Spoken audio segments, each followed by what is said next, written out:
Good evening! Welcome to our SCC online devotion. Again, I'd like to thank you doon sa lahat ng nag-download ng Zoom app para sa ating mga fellowships, meetings, and trainings. Bukas, merong homiletics class that is 7:30 p.m.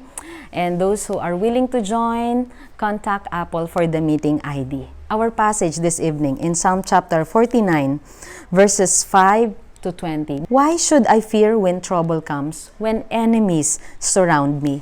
They trust in their wealth and boast of great riches. Yet they cannot redeem themselves from death by paying a ransom to God. Verse 8 to 9. Redemption does not come so easily, for no one can ever pay enough to live forever and never see the grave. Do not boast of great riches. Do not boast of what we have, because the Bible tells us wealth cannot redeem us from death. It cannot pay God as a ransom. Hindi kayang bayaran ng pera ang ating kaligtasan. Verse 10 to 13, let's continue. Wealth is left behind. Hindi siya humahabol, hindi siya sumasama sa atin pagkatapos ng buhay natin dito sa mundong ito. Those who are wise must finally die, just like the foolish and senseless, leaving all their wealth behind. The grave is their eternal home, where they will stay forever. They may name their estates after themselves, but their fame will not last. They will die just like animals. Kahit daw ipangalan natin anumang street, anumang building, anumang lugar sa atin, lahat yon ay iiwanan natin. Do not boast of what we have. Verse 12, but their fame will not last. They will die just like animals. This is the fate of fools, though they are remembered as being wise. Let's continue to verse 14.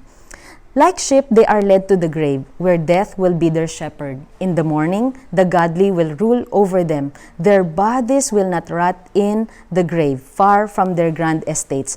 But as for me, God will redeem my life. He will snatch me from the power of the grave.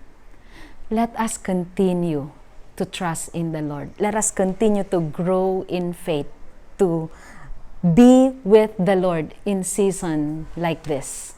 Dahil ang kayamanan ay hindi tayo kayang iligtas sa kamatayan. In verse 16 to 20, so don't be dismayed when the wicked grow rich and their homes become ever more splendid. For when they die, they take nothing with them. Their wealth will not follow them into the grave. See, ano man ang naipundar natin, hindi natin maisasama sa ating libingan. In this life, they consider themselves fortunate and are applauded for their success.